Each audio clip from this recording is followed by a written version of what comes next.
is Shalaya Velenzuela, and I'm from Abbotsford, BC. How did you get introduced to rugby?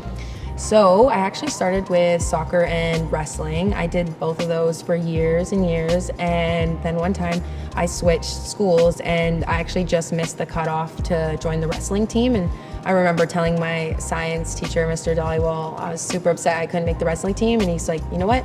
Go down and talk to Miss Chambers right now, who was the head rugby coach, and she's like, you can get into a practice right away. So that day after school, I did my first rugby practice, and yeah, I never looked back. What was your experience like at the 2024 Olympics? I would say the main word that describes it is surreal. I think spending 4 years training full time for something, once it happens, it's basically, it's indescribable because you just can't believe it's coming true. And I think as it went on, I got a little bit more comfortable, but I think everything that happened, I was just so grateful and just proud of myself to be there and how much it took to overcome all the obstacles to get there. So yeah, if I could put it into one word, I would say it was surreal. Of course, like, you think about the Olympics when you're younger, but once you're actually there, it's every single direction you look. It's a professional athlete with just such great achievements. And I think even eating in the dining hall and you have Serena Williams walking by or Simone Biles behind you in the lineup, it's like one of those realizations. You're like, oh my gosh, I can't believe I'm here right now. And yeah, it's just, it's insane. That's totally cool. Yeah.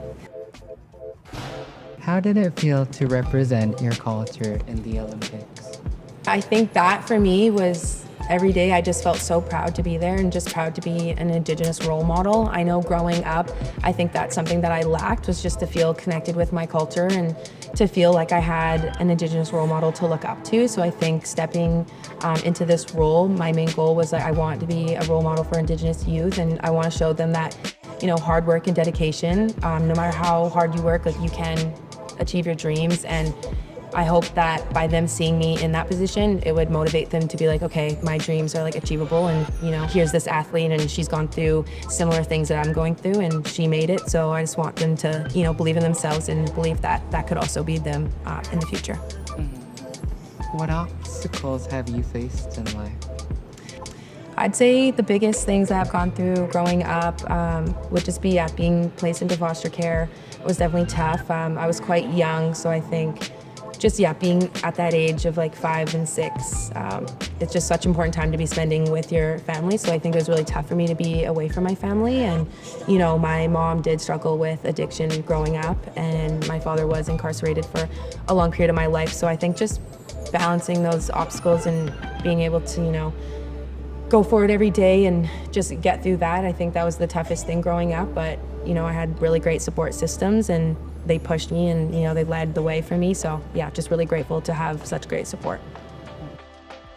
Who was your role model growing up? I would say my biggest role models growing up would be my foster brother and sister. When I moved in with them, they were so dedicated to a life of sports, and I think, yeah, their passion for sports really rubbed off on me and my brother. And you know, growing up, we were either playing floor hockey in the downstairs basement or out on the road. We were fishing, we were playing baseball in the backyard in the summer, gymnastics, like we did everything together. And I think just, seeing their passion for sports and being able to go to all their competitions really motivated me to want to get into that lifestyle. What does resilience mean to you? I think resilience means just being able to face challenges and obstacles throughout your life, whether it's a challenge, a failure, and you know, being able to take that and use it to grow, and just being able to work through that and take it as something, as a learning experience. And you know, there's always a positive to come out of something happening in your life. And I just think my story, it just really shows resilience and being able to take things that at the time maybe seemed like the end of the world and being able to turn it around and be like, well, you know, I worked through that and I got through it and I learned this from it. And just being able to really grow from those challenges. You know, you need a lot of resilience to get through those mental and physical battles of training every day, through injury, through the highs and the lows. There's always going to be disappointments. You're going to have really good days and you're going to have really bad days. But I think if you can be resilient, you can face those obstacles and challenges, then it really helps you get through those tough times. And after, you can look back and be like, wow, and just be super proud of yourself of what you accomplished throughout that time. What advice do you have for youth today? I would say don't be scared to follow your passion. Be kind to yourself throughout the process. There's going to be lots of highs and lows throughout life, but I think if you have a goal, work towards it, don't give up, and at the end of the day, if you put in the hard work, you will get there. And and be super kind to yourself throughout the process. It's a long journey, and eventually you'll get there.